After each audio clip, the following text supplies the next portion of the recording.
Today on Locked On Red Wings, we look at the Atlantic Division, who got better, who got worse, and where that leaves the Red Wings in the mix.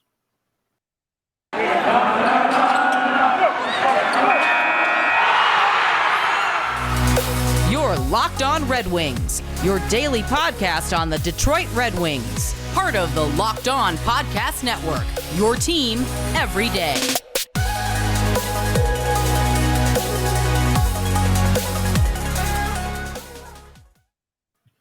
Welcome back to the Locked On Red Wings podcast. We are your hosts, Brian Fisher and Scotty Bentley. I'm a podcast producer for WWJ News Radio, while Scotty is a freelance journalist for the Detroit News, as well as the host of Locked On Tigers. And today's episode is brought to you by BetOnline. BetOnline has you covered this season with more props, odds, and lines than ever before.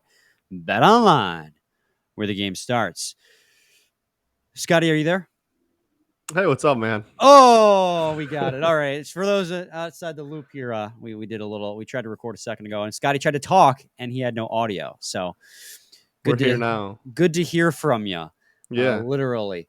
So today's episode is going to be a little bit of an Atlantic Division outlook. We haven't really talked much about the major additions and subtractions in the Atlantic Division. And we're going to do our best to cover it all in the 30 minutes here to try and look at where the Red Wings fall in that mix, because some teams in the division made not that many moves. Some teams, like the Florida Panthers, who kind of inspired this conversation, made some big moves. And I think the best way to attack this, what team got better or worse, is to look at the divisions from last season and just go from top to bottom and figure out if those teams got better or worse. And Scotty, who finished first in the Atlantic Division this last year? And we'll lead off with them. So first place was the Florida Panthers, right? 122 points. President's Trophy winners. Big President's Trophy winners. This whole episode, I think, is a really good topic and kind of a fascinating conversation, because last season there was so clearly not only like four clearly the best teams in the division versus the four not best teams in the division, but it was, arguably four of the best teams in hockey versus four of the worst teams in the division. Like it wasn't just, like you cut it in half, and the top half were four of the best teams in the entire NHL. So it's just a really fascinating conversation. And the Red Wings made a lot of big moves, and is it going to be enough to even crack into that top four? That's the goal. If you finish in the top four in this division, you're pretty much slotting yourself in for the postseason. But you got to tear somebody down, and starting with the Florida Panthers, I don't think it's going to be them. That's a phenomenal team. They absolutely pumped the Red Wings several times last season. They always seem to play them on ESPN Plus, by the way. Yeah, that was a weird thing. It was like every time we played the Panthers, it was the ESPN Plus game. And I remember the one, it was like a 6 or a 7 goal game. They had a weird camera angle in their arena too. I didn't like any of it, but that's obviously a really, really good team that had a really, really fun offseason on top of already, like you said, winning the President's Trophy, adding to that as well. Well, so the Florida Panthers they went hard at the trade deadline. They don't have a first round pick for the next 3 seasons, and they lost a lot of the pieces that they dealt for. Like they lost Ben Sherratt, obviously. They lost Claude Giroux. And then most recently, so we talked about the Matthew Tkachuk trade, and the Matthew Tkachuk trade that ended up happening is kind of what inspired this conversation. I cannot believe I'm about to say this, but I think the Florida Panthers, I don't want to say got worse because of the trade, because they got a guy who just came off a 100-plus point season in Matthew Tkachuk. But what they gave up was, I feel like they gave up more than the Flames did in that trade, because they gave up Jonathan Huberdeau, who's an 80-plus point winger in his own right, and an alternate captain on that team, and a core piece of that team. They gave up Mackenzie Weegar, who is, an up-and-coming defenseman who had 40-some points himself. And, he would commit some big mistakes, but he's very good defenseman. Mm-hmm. And you gave him up. And then you also gave up a first-round pick and a prospect. So, and we talked about a possible Matthew Tkachuk trade on this channel. And I mean, after you seeing what the Panthers gave up, especially when the Flames had very little leverage, I feel like, and again, I hesitate to say they got actively worse, but they kind of almost did, because you gave up a top line. You made yourself more top heavy for sure by getting Matthew Tkachuk and signing him to that big deal. And he's younger by 4 years than Jonathan Huberdeau, but you gave a nice piece on your defensive core as well, another first round pick and a prospect. So Yeah, I just feel mean, like that with no draft picks and then no, and then prospects, lost depth players, and then just for sure. I know that their windows now, and they're still going to be a very good team. Like, they're going to be way better than the Red Wings, and they're still going to be at the top of the division. But I do feel like they got a little bit worse with that trade and losing all those players in free agency. I mean, like the free agency thing is a legitimate gripe, but as far as the trade goes, like you don't really have too much needs for super young players / prospects if they're not making big impacts at the NHL level when you're currently a team that's winning President's trophies and picks. First round picks sounds scary, but again, when you're winning a President's trophy, that's at the very, very end of the first round. Like, as far as the assets that they are giving away, like you said, like starter, like legitimate, and as far as this trade goes, starter, and then like prospect pick, like I don't know. He the kid could turn out really well, and we could look back on it in 5-7 years and be like, oh my goodness. But as far as affecting them in this upcoming season, I think they certainly got the best player in the trade, and that's really, at the end of the day, when you're looking at a 1-year outlook, all that really matters. So we can debate about the future ramifications of it, but for this upcoming season, I mean, they got the better end of the deal. And that, like, the free agency thing is super legitimate, and that's the thing that in salary cap sports we see all the time with really good and competitive teams. But they kept, for the most part, they kept a hold of all the vital pieces, and with that trade on top of it, I fully expect this team to be right in the president's conversation again. Yeah, I mean, regardless of whether or not they have Matthew Tkachuk or Huberdeau and Weegar, I think they're a President's Trophy contending team. For But that's sure. kind of is my point, is that they didn't need to, I don't think they necessarily needed to make the trade. I don't see how this makes you. I mean, again, Tkachuk's 4 years younger, but I feel like you gave up not just Huberdeau, who's excellent, but then Mackenzie Weegar as well, who's For like, sure. I just feel like you're saying in the short term they're going to be better. I'm not so sure. Like, yeah, they'll have him. The reality is maybe Weegar and Huberdeau, who are just rentals basically for Flames unless they can sign them to extensions, weren't going to come back, and they knew that, so they dealt for a guy they could sign long term. That makes sense. Might be, yeah, that's probably a big part of it too. But it's Again, just like if you saw the people that walked already, it's tough. they want to tell. pay Kachuk down the road too. Like, there's salary cap sports are tough. So yeah, if that probably holds a lot of weight in it as well. I believe they're like $7 million over the cap right now too. They're $3 million over the cap, so they got to make some they're moves. under it. Yeah. Well, and they had a very calm free agency. Like, I think they signed like one-way deal, and it was like Mark Stahl, and then everyone else they signed a bunch of players to 2-way deals. In fact, I can check right here real quick, because they signed Nick Cousins, so that was a one-way deal. Anthony Bitetto, 2-way contract. Alex Lyon, 2-way contract. And so, yeah, they didn't really do a whole lot, to bulk up, but they also didn't have a lot of cap space to work with. So they're going to be a tank, a powerhouse regardless. Absolutely. But and it's just that Matthew Tkachuk trade is such an interesting one to look at. For sure. But we've done one team in one segment, and we have 7 other teams to get to. So in segment 2 and 3, we're going to be rapid firing this. But I feel like talking about the Panthers the most was probably smart, just because they had the biggest thing they did. For sure. Let's talk now about BetOnline. BetOnline.net is your fastest and easiest way to check in on all your betting needs. Find all your favorite sports and events at the #1 online source for odds, lines, and games. Find reviews and news of every league, including Major League Baseball, NFL, NBA, NHL, combat sports, esports, and even golf. BetOnline continues to be the top online resource for all your sports wagering information, from live betting, in-game betting, scores, and podcasts. They have you covered. Head to the BetOnline today, or use your mobile device to learn more about the action happening today. BetOnline, where the game starts. Every once in a while, they changed a little bit of the wording up, and it throws me through a loop a little bit. But I got there. We're good. Segment 2. Locked On Red Wings podcast. Scotty, who finished second in the Atlantic Division? Second was the Toronto Maple Leafs. What would you like to say about the Toronto Maple? I mean, we're only talking about getting to the postseason, right? So we don't They'll have be to. there. We don't have to do any of the. We don't have to go down the rabbit hole of, are they actually able to get past the first round? Blah blah blah. Just the regular season, specifically the regular season. They will certainly be one of the better teams in the NHL, and will certainly be back in the postseason, and be, like I said, not only one of the best teams in the NHL, but certainly because of that, one of the best teams in the Atlantic. They are a team that made in the offseason a flurry of depth moves. Yeah.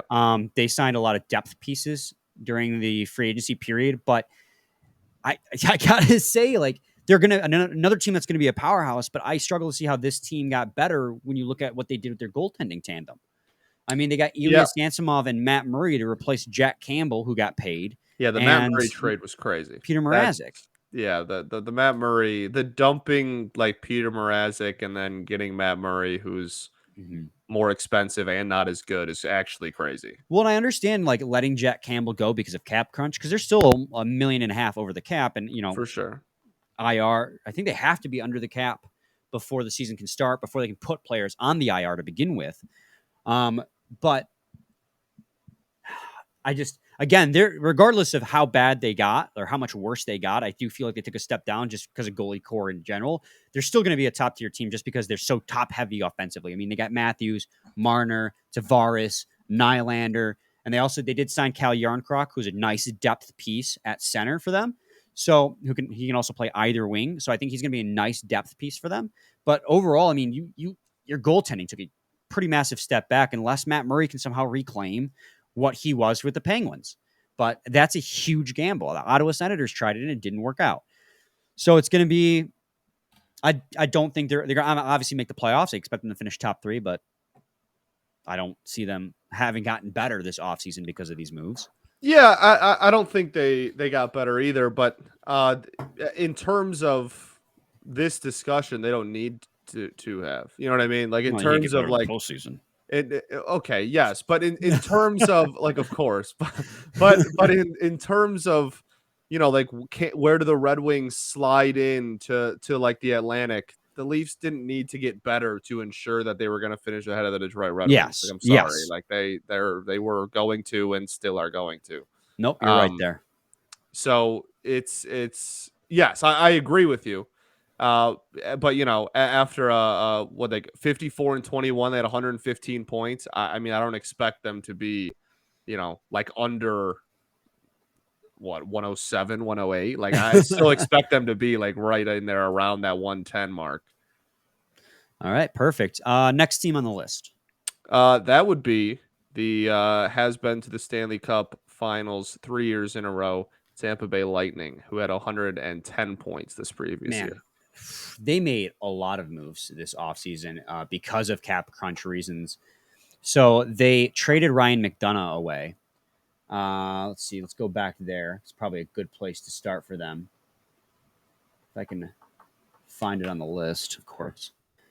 He was a hockey player. There we go. He was a hockey player. He played the game of hockey. Oh, you're still going? I found it. All right. Hockey's a sport. Felipe Myers and Grant Mismash, great name, from the Nashville Predators for Ryan McDonagh. They had to trade him to shed salary.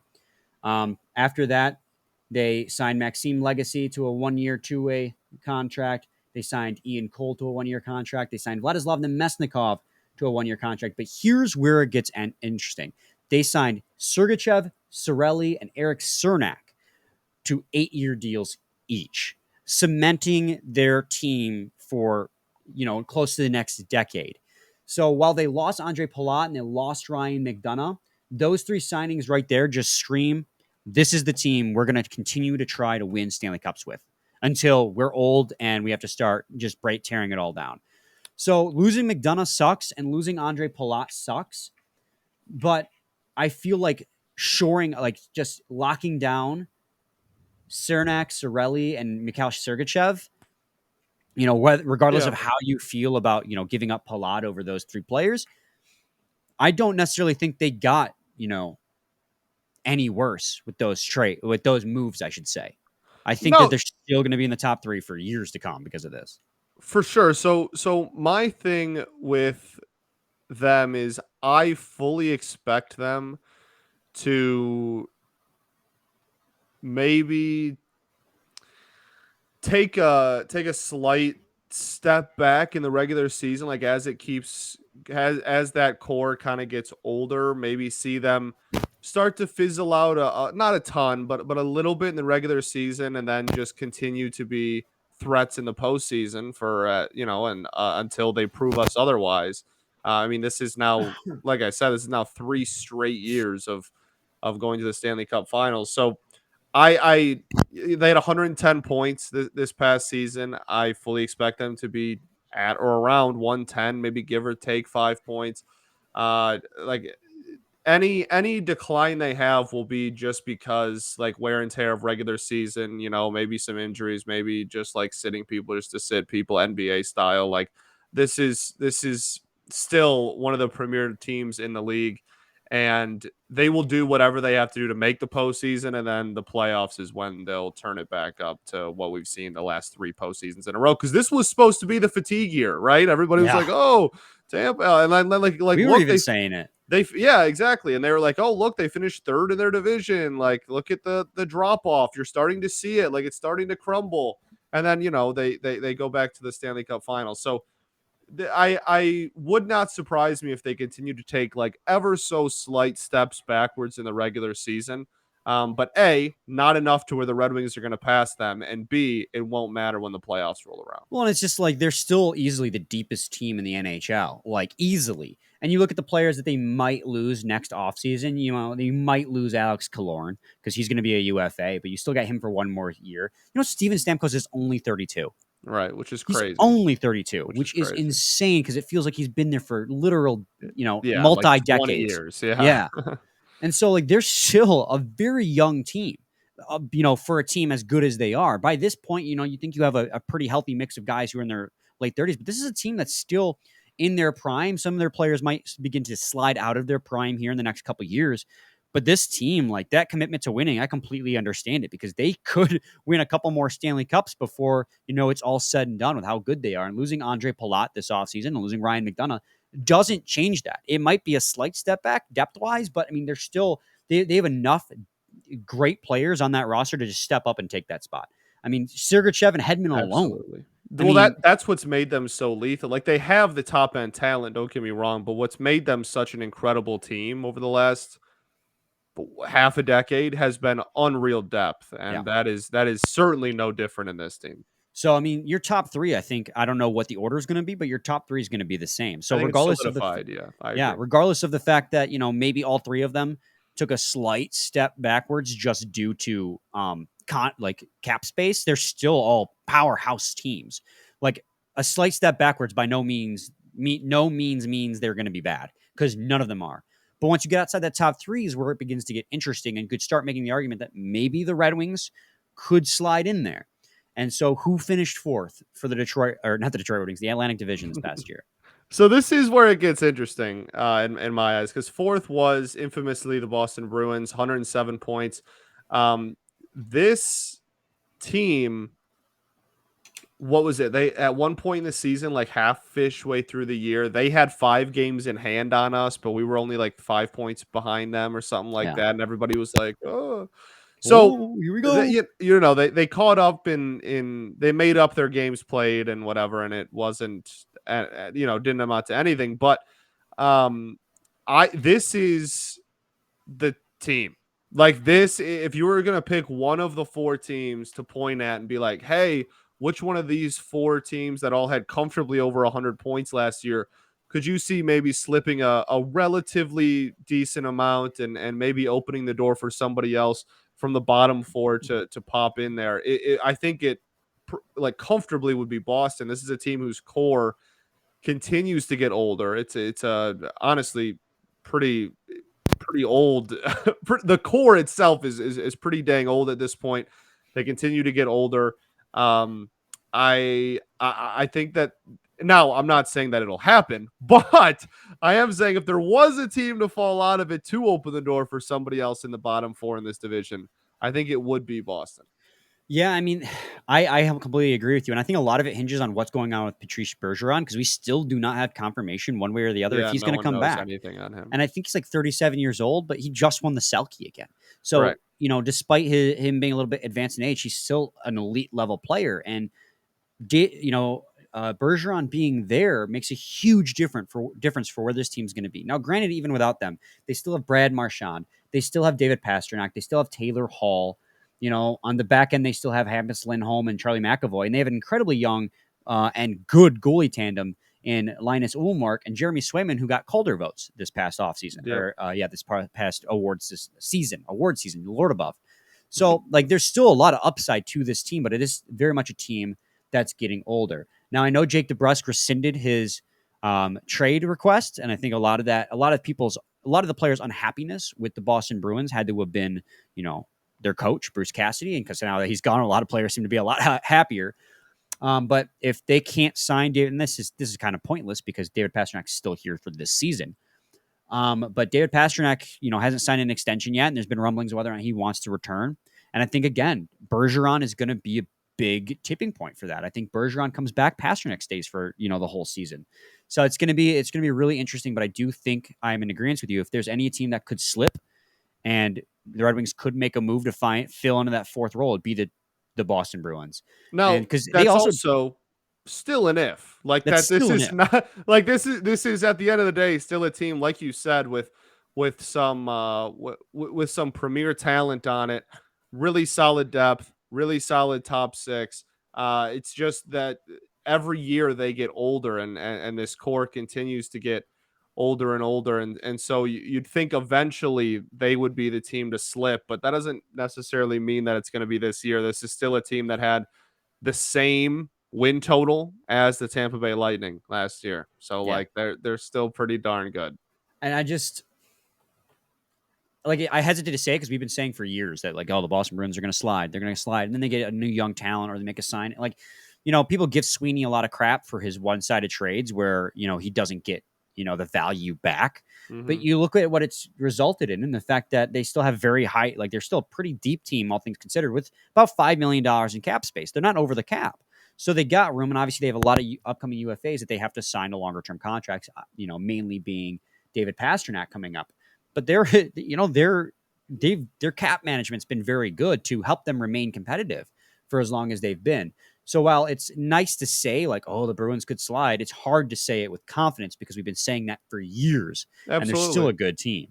So, yeah, I wouldn't even say I expect it to happen. But if there just was a team that you were gonna say, if you told me that one of those four teams did slip, that would just be my guess. That doesn't mean that it's going to happen. Yeah. Well, plus the Zacha trade, Pavel Zacha. Sure. That was a win for Sweeney for sure. They got an RFA back who shows a lot of upside, 25-year-old center. So, I mean, while they didn't do a lot in free agency, signing mostly depth pieces and low-term contracts, they did get that trade, which will help them depth-wise because Zacha's a good young player. So I think that as much as I'd love to say that they're going to really take a step back, I think they will if Bergeron does not resign, but I feel like signs are pointing that he's going to come back for 1 year. Then, it's going to be a tough fight. I don't think they're on the same caliber as those top three teams, but I still think they are a very good team. I think they're definitely a wild card conversation team in the Atlantic Division. Absolutely. 100%. Fifth place in the Atlantic Division. Well, this is where it gets interesting. So the bottom four for the Atlantic was, the Canadiens were eighth. Well, whatever. But 5, 6, 7. What does that mean? Come on, let's grow up. The 5, 6, 7 for the Atlantic was Buffalo, Detroit, and Ottawa, and their point totals were respectively 75, 74, 73. Those were the Ottawa at 7 and Buffalo at 5 were 2 points away from each other. So this was a three teams that were all beating each other up a lot, and B, all pretty much losing to those top 4 teams pretty consistently as well. They were pretty even across the board. The win totals for the 3 of them: Buffalo 32, Detroit 32, Ottawa 33. Like that, these are teams that were very, very similar in production and success last season. And looking at the 3 of them as a whole, we've voiced our stuff on Detroit, as we do every single day. This is a team that obviously got better and took a step forward. But I think that it's an interesting conversation talking about how they improved in comparison to Buffalo and Ottawa. Because Ottawa, I'll be honest, I really like the Sens' future. I think Yes, that me too. that's a team with a brilliant young core. Stützle obviously is a guy that is talked about a lot in this fan base just because of the Raymond connection and everything, but in that draft. But I mean, that's a team with a lot of young talent, a really young and good core, and they took a step forward from where Absolutely. they've been at last season as well, and had a decent offseason where they were able to bring in some pieces. So that's a team that I'm not sure they took as big a step as the Red Wings as far as just like purely free agency. But given the rest of their young, good core, that's absolutely a team I could see taking a sizable step forward. I think they're going to take a sizable step forward. Well, whether or not that makes them sizably as good as, Boston or the top Right, 3 for is left to sure. be up. They took a definite step forward because remember, they got Alex Debrincat for next to nothing. A bona fide 40 goal scorer who's an RFA still, only 24 years old. They signed Claude Giroux, who, maybe hasn't been as great as he was in his prime, but he's still a very good player and a great veteran leader to have in the locker room. They Absolutely. extended Josh Norris for like 8 years. He's awesome. And of course, like you said, they have Tim Stützle. They have Thomas Chabot still, Nikita Zaitsev, who I like. And then, of course, they traded obviously Matt Murray away and got Cam Talbot in return. In return, and Cam Talbot, Talbert. Albert. Obviously, that wasn't. They didn't trade. They got Cam Talbot this offseason and offloaded Matt Murray. But Cam Talbot, Lord above, Dude, I'm rushing it here. Cam Talbot there you go. is a definite upgrade over Matt Murray. So they got better in net and they got better on offense and like all the way around. So this is a team that I think took a definite step forward and, is definitely going to be fighting with Boston for a wild card spot. I don't think that they're, top 3 in the division good yet, but definitely wild card contention good, I think. And that's what's scary We'll is the see. top 3 still really good. And now you have to also worry about the Ottawa Senators. No, I for my money, this is going to be the best division in hockey this upcoming season. But it's remarkable because you can to like put it in perspective, the Ottawa Senators could improve by 25 points, and they would be, if the top 4 all eclipsed 100 again, they would still be 5th in this division, right? Yeah. Like that's crazy perspective.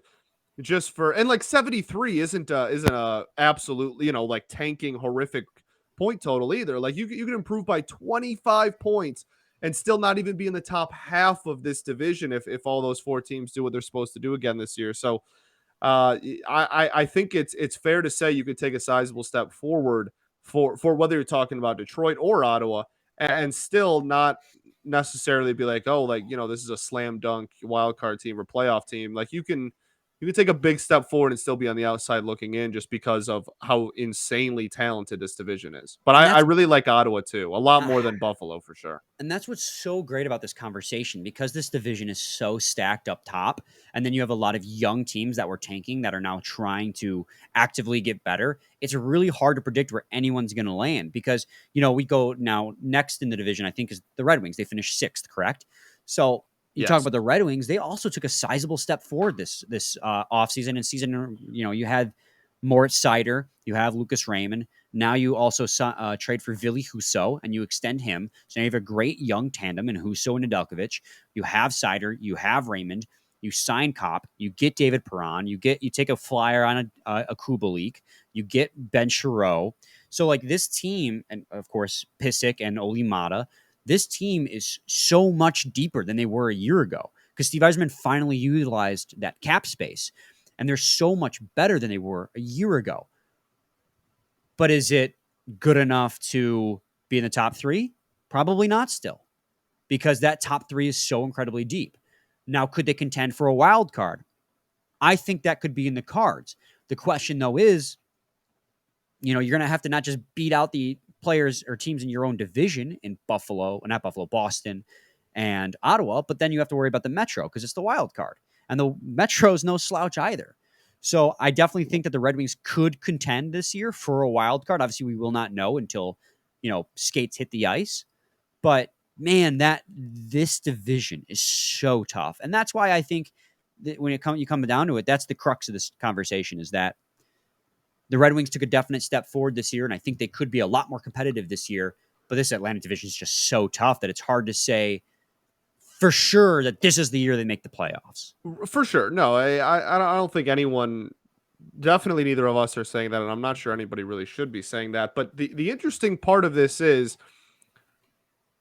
the 4 teams at the top can't remain pat and have 2 of the teams at the bottom take like huge step forwards. It's like, Exactly. it's not possible. Like, somebody has to lose hockey games. Okay. You know what I mean? Like, somebody has to lose.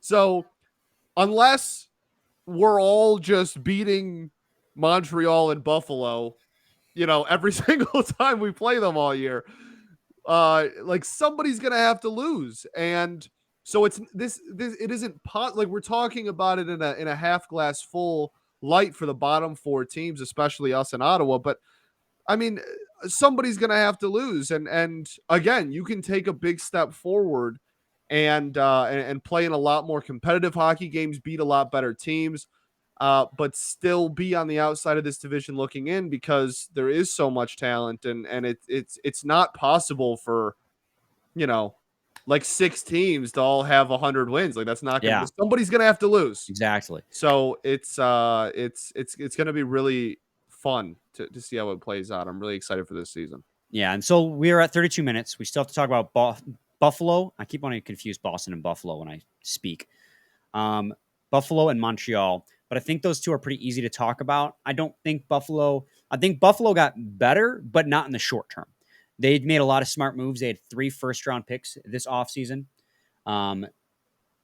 They got Yuri Kulich, Noah Ostlund, and Matthew Savoy all in the first round this past during the draft.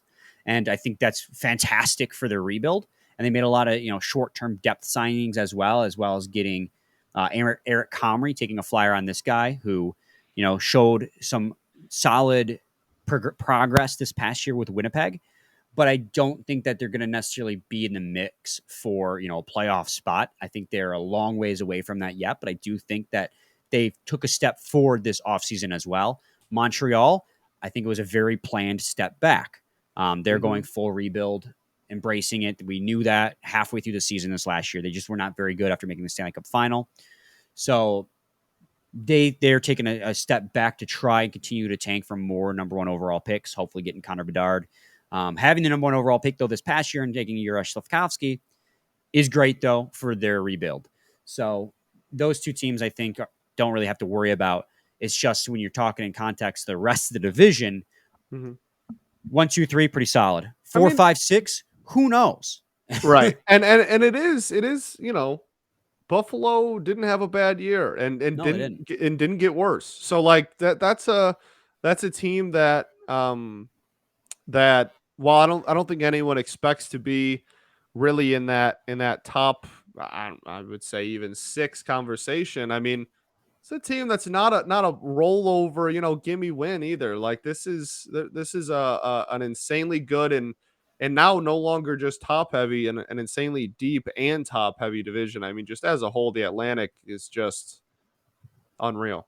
Well, the thing about Buffalo too is, we're talking about strictly this offseason, whether or not they got better. But if you go back to that Eichel trade, like that Eichel trade's looking great for them. Tage Thompson's been great for them. They have like, good. As long as they don't Buffalo it, like they have a good future. Buffalo it. All right. Thanks for making Locked On Red Wings the first listen every day. Come on, that was good. No, it wasn't. All right. But yeah, so I mean, Buffalo's got a bright future too. I just don't think they're there yet. For sure. Yes. Montreal stinks, yeah. Final nail in the coffin. Any final thoughts on it? I think that the Detroit Red Wings being one of the best teams to miss the postseason would be a massive success this upcoming year. I agree. I completely agree. Thanks for making Locked On Red Wings your first listen every single day. We are free and available on all platforms. Now make Locked On NHL your second listen. Locked On NHL. Locked On Experts give you a daily 30-minute podcast on all things NHL all year long. Stay up to date on everything in the hockey world. Locked On NHL, your daily 30-minute NHL podcast. We'll be back with you guys. We're planning on Wednesday. We're down to 3 episodes a week. We're going to try to stick to a Monday, Wednesday, Friday schedule, but obviously that's not set Follow in us on stone. Twitter if we don't at Follow us on Twitter. at LO_Red Wings. If we don't go Monday, Wednesday, Friday, we will make it known when we are going. Exactly. So catch us on Wednesday then, guys. Same time, same place. It's your team every day.